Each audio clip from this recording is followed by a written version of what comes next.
Don't worry, guys. I can handle notes. I've got, like, every name written down.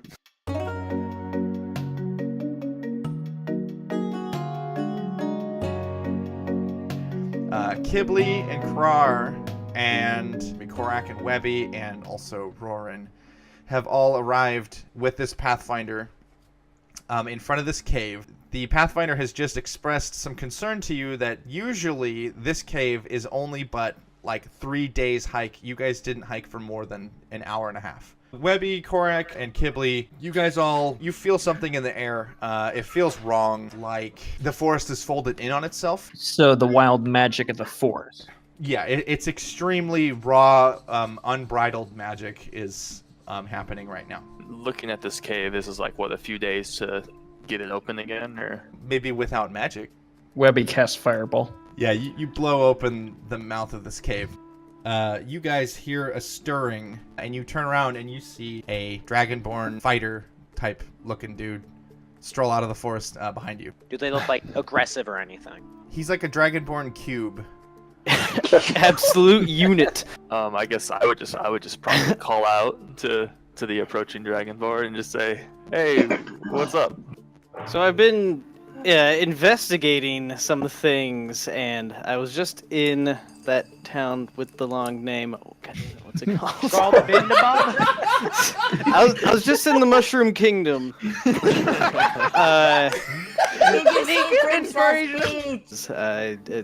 A certain group of mages that have been kind of fucking stuff up, maybe? What kind of reports? I mean, the forest is known for having really strange magic. Was there like necromancy or something else? Possibly very large explosions? The name that would come to the tip of your lips currently would be Garrett Klein. I'm actually trying to figure out somewhat of a murder going on. One of my comrades, one of their close friends, happened to be murdered, and I was tasked with that investigation, and ultimately that brought me here. And would Garrett Klein help with the investigation, or? Yes. Oh. You look pretty intimidating. I'll be upfront with you, and you look like you're all about business here.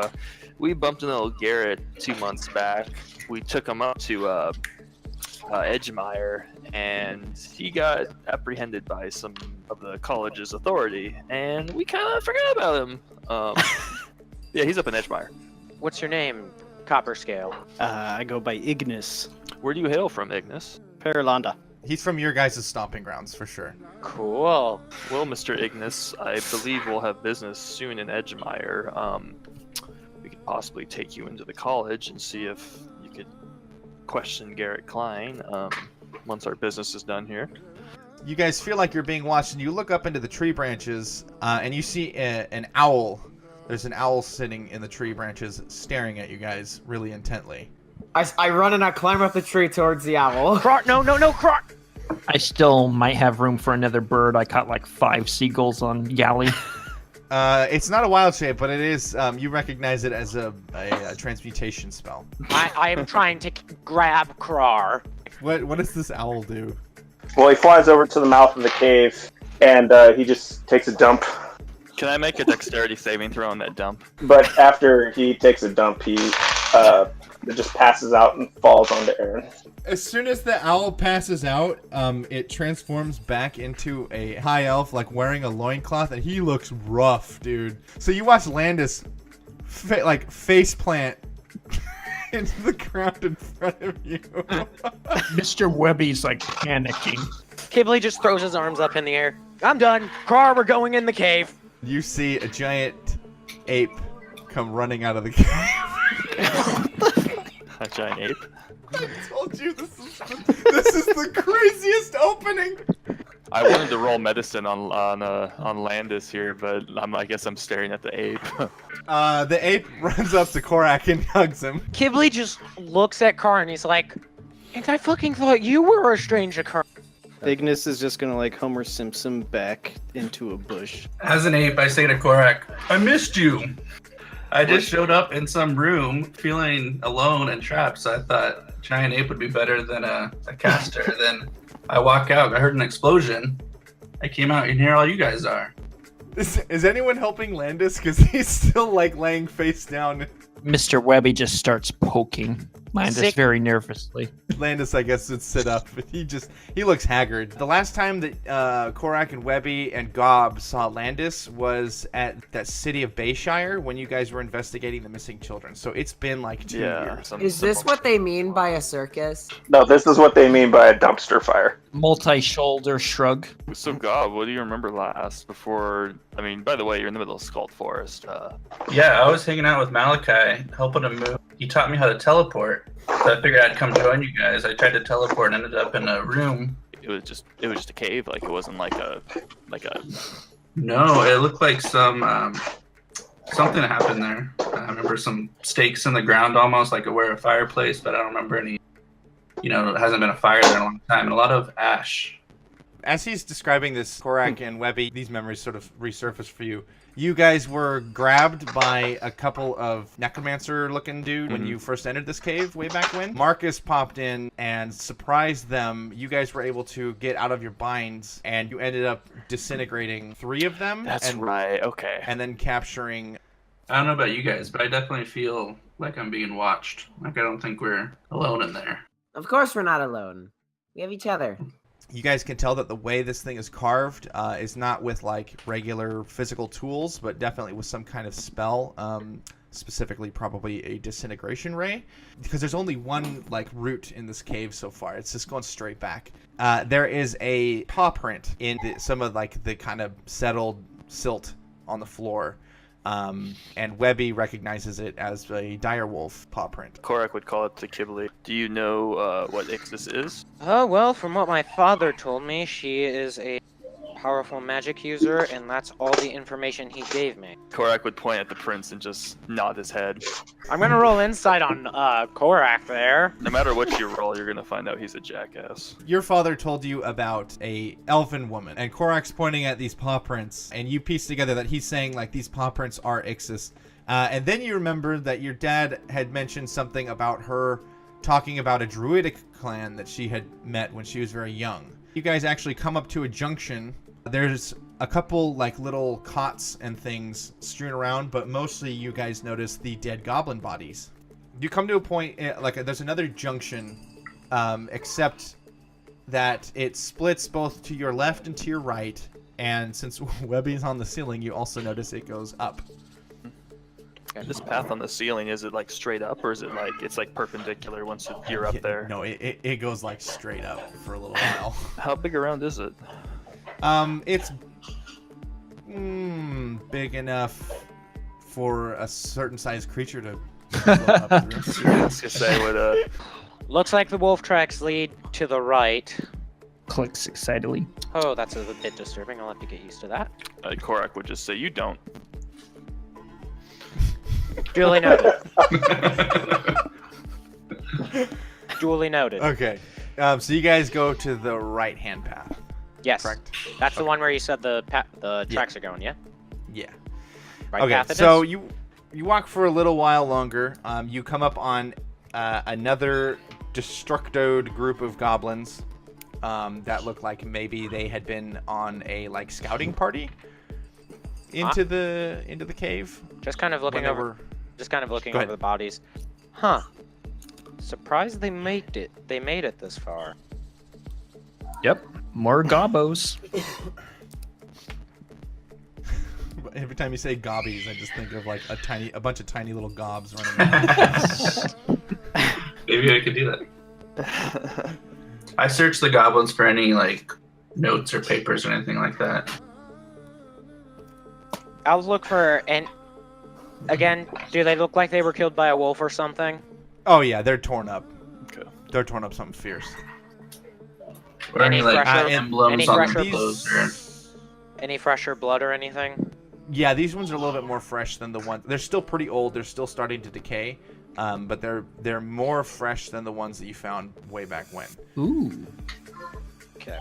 So it'd be an investigation, looking for like Yeah. ideas of some kind. Okay.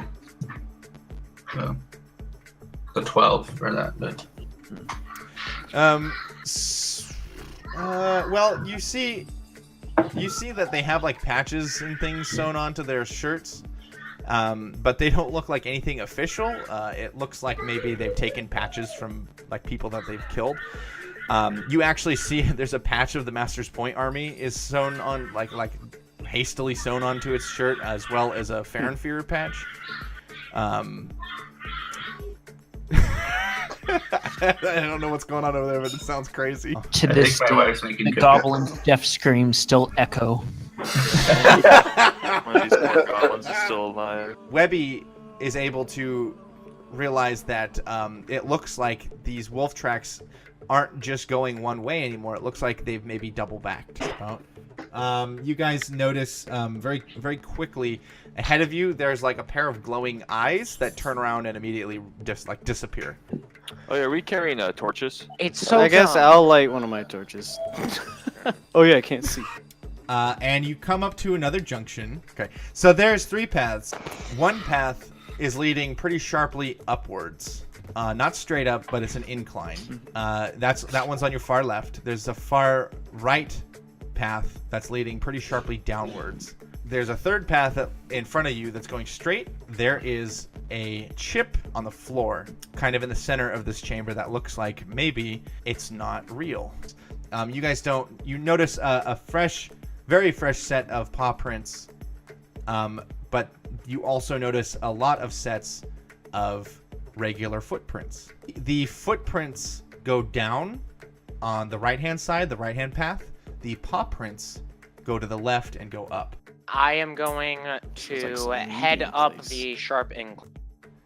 I just want you guys to know, I talked some crap about all of y'all to Steven about how you guys never ever use a ladder or stairs or anything appropriately. Why walk on the earth when you have a perfectly good ceiling? I just don't understand. Yeah. So, okay, so you guys head up the left path, which goes pretty sharply upwards. And it goes up long enough that you guys feel the pressure change in your ears. And when you come up out, you realize the light that you were seeing was not sunlight, it's actually torchlight. Well, you see the wolf prints running off kind of to your right.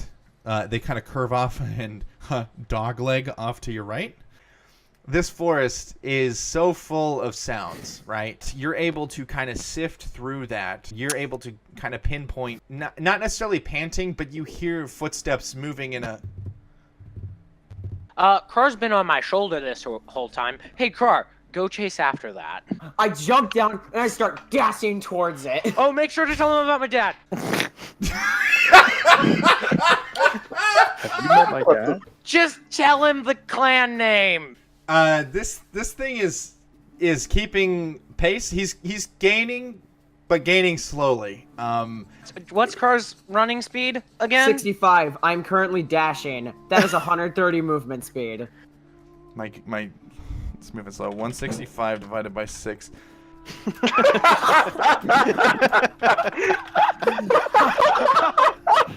Give him inspiration. That image.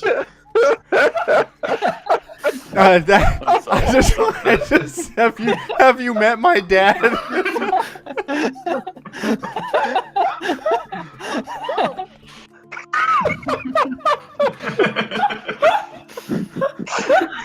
I want Aaron to have a point of inspiration for that picture. I gotta screenshot that. So you're running almost 20 miles an hour. This is what you're telling me. I'm just back here, just. Have you seen this Sweating, dragon's looking dad? at it. Excuse me. You're speeding Cheeto bullet. Okay. Should we take a 5-minute break? I'll be right back. Yeah, can we take a break? Yeah. Can we take a break to compose let's take a ourselves? water break, please. Krar goes like blazing up to this wolf. What are you shouting to try and get the attention of this wolf? Hey, have you met my friend's dad? I think that the wolf probably doesn't respond to that. I run up closer and I jump on its head. I scream into its ear. Have you met my friend's dad? And the wolf comes to a complete stop. Make a dex saving throw as you are like launched from its head. Okay, so you land on your feet and the wolf says, "Excuse me, that's rude." Have you met my friend's dad? What are you talking? Who's who's your friend? His name's Qibli. His dad sent him to meet someone, and we think it's you. I don't know a Kibbles. I'm sorry. I have work. What do you get out of this forest? No, You're I'm going not to getting die. out of this forest. I'm under orders to find someone. And at this point, Qibli's running up. Yeah. What did you just call me? He called you As I Kibbles. Excuse me, it is not. And then I'm just kind of like in this dead stop, like my arm still as it like just stuck as if I'm running. It's not Kibbles. It's a Dringa, Qibli, Sioru. Oh, Sioru. Oh, of course, of course. And I assume you're Ixus. What are you all doing here? This place is not safe. We're chasing you. Yes, I was told to meet you there in Scraldabindabob. And we arrived, and it turned out you had gone into the forest and had been missing for a few weeks. So we set out to look for you. Turns out you were in that cave. You saw us looking for you. You ran. We chased. My cat jumped on your head. Oh, you're right. I have to admit, it's been hard to remember some things. I've been pretty busy the last couple weeks, which is why I wrote out to your father. Brandon, on a meta level, I'm sorry, I'm looking through our notes. I can't find his name, and I don't remember his name. Oh, my dad's? Yeah. Okay. Here, I was looking through our chats, and I can't find it. Yeah, all that stuff is, like, in my backstory, like, specific names and whatnot. Here. I'll be right back. Yeah, we'll be right back in a moment. She just got home. Okay.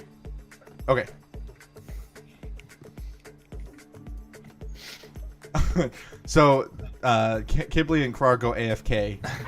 They take the T-pose, and Ixus goes, "What the?" So this is weird. What's up with you guys, Gob?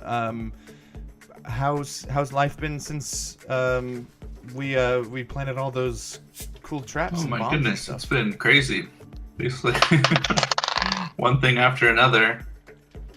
I'm here, and to be honest, I don't know why we're searching for you. I'm glad you're doing well. It's good to see you. And we're back.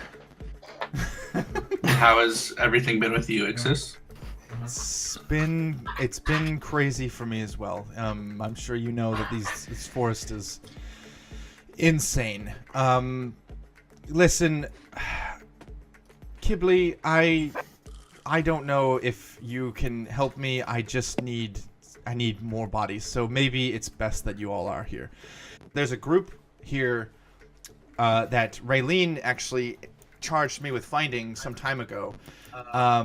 They are tapping into a deep well of magic. Who'd you say the group is you're looking for? Well, they don't have a name. Oh. There's this nameless group of people who everyone's assumed to be dead. Did you find out anything while you were investigating about the mages? Yes, there's a group of 5 of them actually who are down there, not actively working with the Beholder, but they have appropriated this Beholder's lair, and he seems to be allowing them to do that for now. Correct. There's it's not a voice on a meta level. I'd say it's akin to pheromones, and it's crying out in anguish. And there's a question that lingers in your mind, and that is asking you why you've sought power over everything else.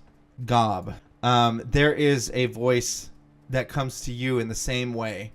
That is like, at first, it's actually a feeling of like uncontrollable grief, and you have this understanding, and what it says is that change will always be inevitable. Ignis, you understand that your presence here is okay, your loyalties are worthwhile, and that you've proven yourself as a soldier. Webby, this feeling that you get comes to you in a way that only you'd be able to understand.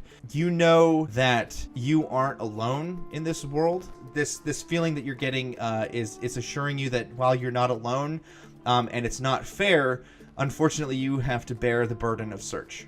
Oh yes, the ritual side, of course. I apologize for leading you all out of the forest this way. I know too many of you, and I didn't want you to be hurt if that beholder were to come through. Do we know anything about this beholder, Ixus, or have you not encountered it yet? I know that his name is Riven, and he's obsessed with gifts. His price for allowing these mages to operate in his lair is that they must celebrate what he calls Beholder Day. And wouldn't you know, Beholder Day is every day. Mr. Webby makes a note to give him the nickname Seymour Butts. Can he see us right now? No. And since beholders have 1.5 trillion eyes, it makes sense that it always feels like you're being watched. 12 eyes. 12 eyes. No. Right, like I said, 1.5 billion. Is that not right? And she like looks around. Is that not right, math? No. I was raised literally by wolves, so if you'll excuse my improper math. So you said you're on your way out of the forest? I've been trying to get out of the forest. Yes, I didn't feel like trying to take down a beholder all by myself. Ixus looks at you, and she sort of tilts her head, and she's like, "You look familiar. Do I know you?" Maybe? Insight on how cocky this monk is. Oh, you have no idea. You guys once heard a tale. During your travels to Elsira, you stopped in a bar. And you heard this one salty old sailor dude tell a story about this one time that he was on a ship. Oh, man. When suddenly a cannonball crashed into the back of the ship, and they all freaked out thinking that they were under attack before they realized that the smoke was coming from the bow of one of their escort ships. And then later word came around that it was one of the crewmates of the ship behind them had just pulled a string on a whim and blew up their ship essentially. And shortly after that, a sea hag coven invaded and killed like 90% of the sailors. And so he was still pretty bitter about that. And he was kind of mad because the captain of that ship ended up going pretty easy on the guy who pulled the string. And the way he described it was an elven man who acted like his crap didn't stink. And the way that he described him, and you're looking at this guy now, and you're like, maybe he could be that guy. But you're still not 100% sure. Do we know where this ritual site is in the caves? Yeah, Ixus, could you take us right there to it? Yeah, I could take you down there.